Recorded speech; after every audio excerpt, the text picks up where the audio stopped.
हाँ जी जवाना, क्या हाल है ताड़ा? अस्सलाम वालेकुम। Salam, walaikum salam. और Yo, कैमरे के Sheikh. सामने आ जाना भाई, चेहरा तो कराए Oh, जरा। sorry. ऊपर करें, मजीद मजीद ऊपर आ जाए, खड़े हो जाए। Is it okay if I speak English? Is that fine? Yeah. But come in front of the camera or lower the camera angle. Is this fine? Yeah, this is better, much better now. Okay. What's your name? My name is Raj. I Raj? recently converted to, Okay. yes, I converted from Hinduism to Islam, 2 weeks Okay. ago. Do your parents know? No.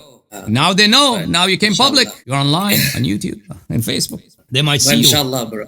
Where are you coming from? US? Canada? Where? Yes, U.S., Long Island, Okay. in New York. What can I do for you, Raj? I've been looking into Shia a little bit. Okay.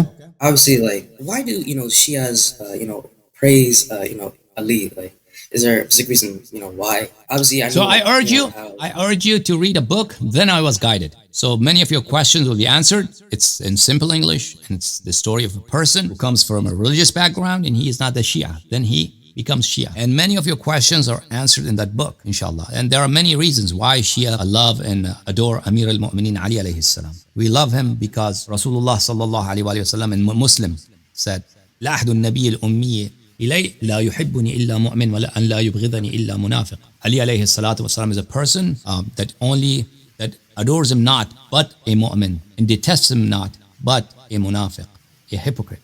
And there are many ahadith from Rasulullah sallallahu alayhi wa sallam urging Muslims to love Ahlul Bayt alayhim salam, especially to love and adore and revere Amir al-Mu'mineen Ali alayhi salam. So it has many reasons, and that is the sunnah of Rasulullah sallallahu alayhi wa sallam, the most beloved. Who was the most beloved? Let me show you a hadith. Who was the most beloved in the heart of the Nabi sallallahu alayhi wa sallam? Let me show you a hadith. The Sunan of Tirmidhi, and you can verify these ahadith, their translation online. Published by Darul Fikr in 2008 in Beirut, Lebanon. For instance, consider this hadith.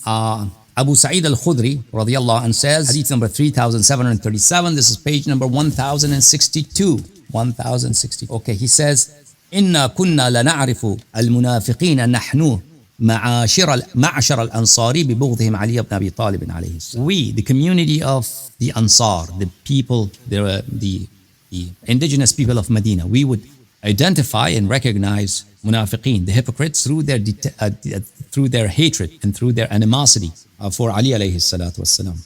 And consider this hadith. قال رسول الله صلى الله عليه وآله وسلم. Rasulullah صلى الله عليه وسلم said, إن الله أمرني بحب أربعة وأخبرني أنه يحبهم. Verily Allah subhanahu wa ta'ala has commanded me to love 4 people, and He has informed me that He loves them also. I said, Ya Rasulullah, سمهم لنا. Ya Rasulullah, give us their names. Who are those people whom Allah loves and whom Allah has ordered you and commanded you to love them? قال علي منهم يقول ذلك ثلاثة. Rasulullah sallallahu alayhi wa sallam said 3 times, علي منهم علي منهم علي منهم. One of them is Ali, one of them is Ali, one of them is Ali. And then he said, Abu Dharr والمقداد وسلمان. Said that Abu Dharr, Miqdad, Salman. وأمرني بحبهم وأخبرني أنه يحبهم. Allah Ta'ala has commanded me to love these people, and Allah has told me that He loved them also.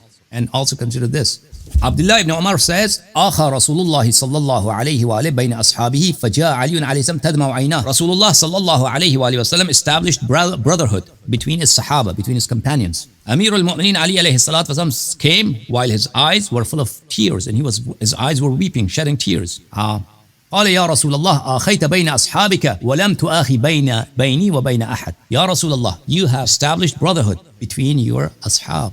However, you have left me alone, and you have not established any brotherhood between me with anyone. You have not made anyone my brother. Rasulullah sallallahu alaihi wasallam said, "Anta akhi fi dunya wal akhirah." You are my brother in dunya and in the hereafter.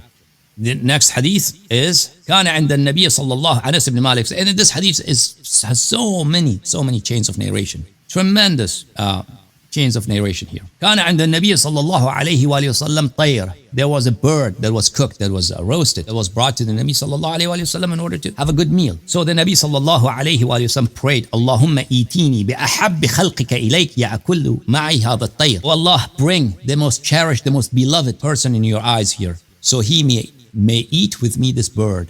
You understand? So the most cherished person in Allah's view, in Allah's eyes, in Allah's knowledge, the most beloved one, whom Allah loves the most. Bring him so he shares this meal with us. فَجَاءَ عَلِيٌّ عَلَيْهِ السَّلَامُ فَأَكَلَ مَعَهُ.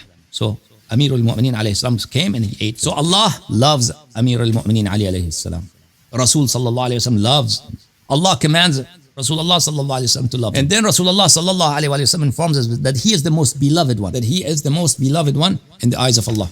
Let me show you one more hadith. At page number 1066 narrates أن النبي صلى الله عليه وآله وسلم أخذ بيد حسن وحسين فقال النبي صلى الله عليه وآله وسلم picked up the hands of Hassan and Hussein عليهما السلام and said من أحبني whoever loves me وأحب هذين and loves these two Hassan and Hussein their hands Nabi sallallahu alayhi wa sallam is holding وأباهما وأمهما whoever loves me and loves these two and loves their mother and their father كان معي في درجة يوم القيامة surely he will be with me he will be in my presence with me on the day of judgment on my status في درجة so the most elevated the loftiest station on the day of judgment is that of the Nabi sallallahu alayhi wa sallam and from that you could infer the importance and the incumbency of love of Ahlul Bayt alayhim as-salam and Amir al-Mu'mineen alayhi salam and this is just a little bit that I offered you and the reasons for loving Amir al-Mu'mineen alayhi salatu wassalam and supporting him and supporting his cause are tremendous, are many. Okay,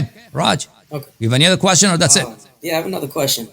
What's that? Obviously, before people were saying like how with the Shias they believe that people were praying on rocks. Can you further explain that like the Shia cookie, how they pray on? Oh, well, so when we prostrate, we can prostrate on many things. We cannot prostrate, we cannot do sajda on three things. One is anything that is made of fabrics. So if there's a carpet, there's a rug, we cannot do prostration over it. Second, anything that's made of food. So if there's a meal, food, bread, rice, roti, you cannot do sajda on it. Number three, anything that is of mineral, that's valuable, extracted from the earth, such as gold, such as silver, such as precious rocks, you could not do sajda on it. When you're, because sajda means what? Sajda means that you're putting face, which is the dearest part of your body. Every person reveres his face and he would use his hands or other body parts to defend his face. That's the most revered part. And you put this on earth, on ground, in order to belittle yourself, in order to lower yourself before the Lord, before the Creator. So that's not appropriate for you to put your face on something that's not appropriate for that purpose. And that would be rugs, that would be food, or that would be minerals, precious things. Other than that, you can do such anything else, such as wood, such as dirt, such as sand, such as rocks that are not mineral. But the most appropriate one, Ahlul Bayt alayhim as-salatu wasalam have taught us, is dirt, soil, because soil is the cheapest thing on earth and the most worthless thing on earth. And most people would disdain, would detest. Face is so beautiful, face is so important, face is so sensitive. Everybody takes care of his face. And now to put this on dirt, on soil, before the Creator, so that is really belittling yourself. That's really lowering yourself. And that is the meaning of worship. That is the spirit of prostration. That you lower yourself, that you belittle yourself, that I'm nothing. I've nothing. I've no arrogance. I've no honor before you. You are everything. All power is yours. All honor is yours. All majesty is yours, and I am sinful, and I'm worthless. So that is the meaning of prostration. So why do Shia put their face on rock? We don't put our face on rock. We can, but we don't. Usually we keep a little dirt, which is soil, a little piece of soil at home or in our pockets, and when we pray, that's what we use to put our face on. So we do not pray to that rock because everybody knows that's not our Lord. But that is what we do when we pray. We express our humility and our nothingness and our worthlessness before the Lord, before the Creator. Okay? All right, Raj, any other question or that's it? So obviously, I'm new to the religion. And you have some advice for me? My advice for you now is just read that book. Then I Was Guided. That's a good book, okay? Yeah. One step at a time. Okay, thank you. Take care, Raj. Okay, Khuda Hafiz.